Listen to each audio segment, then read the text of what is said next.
Hello and welcome to Homer for Saturday, September 20th, 2025.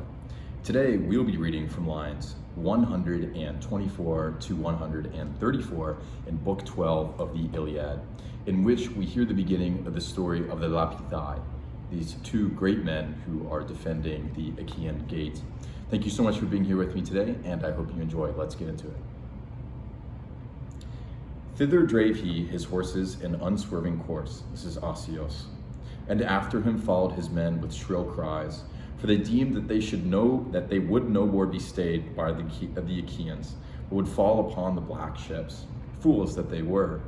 For at the gate they found two warriors most valiant, high-hearted sons of Lapith spearmen, the one stalwart Polypoetes, son of Perithous, and the other Leonteos, peer of Ares, the bane of men. These twain before the high gate stood firm, even as oaks of lofty crest among the mountains, that ever abide the wind and rain day by day, firm fixed with roots great and long. Amazing. Let's do it in the Greek. Teritos poneion hippos echechoidan heponto, oxe eklegon tesaphanto garua katakaius.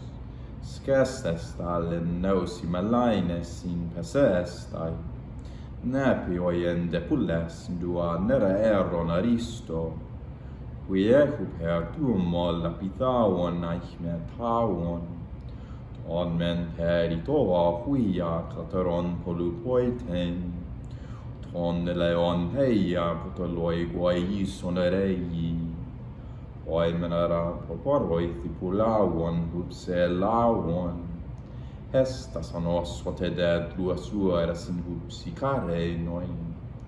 Hai tanemon mimnus icagu etonem atapanta, Christes in megales dienekes arruiai. Wonderful. I love that. I love this last line here. Christesin megalesin dienekes arruiai. This sort of like perfect form, not perfect in the grammatical sense, right? Of like the sort of they're rooted, right? These great roots, great and long roots, right? Dienekes arruiai. It's just such a great way of describing these trees, right? And I also love when we have this word show up in the Iliad. Drues, right? This is a really, really important word in Plato, because Plato talks about how, generation comes from the rock or the oak, right? Either Petra or Druos, right?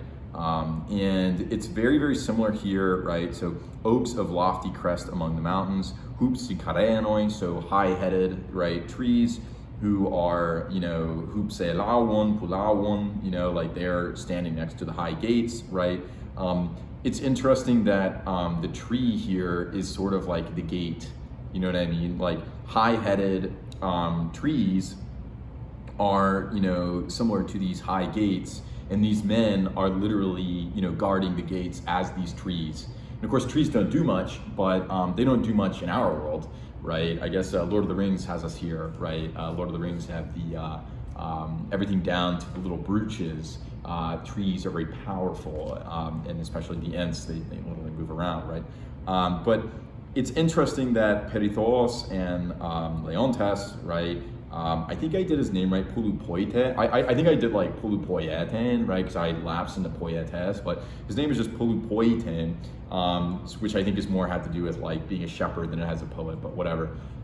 It's interesting that he is the son of Perithous, right, who we have heard about before, this lineage, whereas, Leontos, right, we don't really hear about his lineage. We just rather hear that he's like a brother to Ares, right? I wonder if that says something deep about him as a person. I don't know, we'd have to look into him, his character more, but I just thought that was interesting. There's other interesting things here about the direction, right? So who's coming from the right and who's coming from the left, because in the Greek, like the Greek battlefield is always facing like Troy, like from the Achaeans. So the Achaeans are always like, it's always like to the left of the Achaeans, right? It's not like to the left of the Trojans, right? So that's interesting because we have two people that are both going to the right. So we have the Trojans going to the right, and we also have the Achaeans on the right. You know what I mean? I don't know. It's just a little. There's some discussion as to like whether or not that's realistic or not, and a lot of people say just don't worry about it, right? Slash like this perspective might be a little backwards. These directional things. But those technical details, I think, are secondary to this beautiful metaphor of the oaks. So they were, both of them were standing by, right? Right? So, and they're standing as, oaks stand, in the oaks of lofty crest among the mountains, among the mountains. And then this is a really, really great word. I really love this. I do believe this is great philosophy. Hai tanemon mimnus ikaihu etone matapanta. Right, so they remain even among the wind, anemon, so they mimnusi kaihueton, the rain, matapanta. Strictly speaking, in our diluvian societies, right, that is an amazing ability, right? So that's why I sort of bring up the shepherd aspect earlier too, and the peer with Aries. These are godlike men, they're like trees, and they survive because they're at the top of the mountain. This is definitionally the recipe that you need in order to survive the flood, the Shuaton, as well as the Anemon, right? Just so much there. I really think that asking what it really means to have Christesi megalesi dianekes arawiyai, right? What does it mean to have these great roots that are long, you know what I mean? And they're like fixed, you know what I mean? What does this mean? Because gates are often described as being arawiyai, right? Or close, bound gates, you know what I mean? Very well jointed gates, right? And here we have this with the roots instead. So I really, really love these, these last four lines. And I think you can get a lot out of them. I think they're really exceptionally beautiful. So yeah, with that, I leave you with that exhortation to go check out, lines 131 to 134 in book 12 of the Iliad to a great extent. I hope you've enjoyed this conversation about them, and I look forward to sharing more Homer with you tomorrow. Thank you so much for listening, and have a great day. Bye.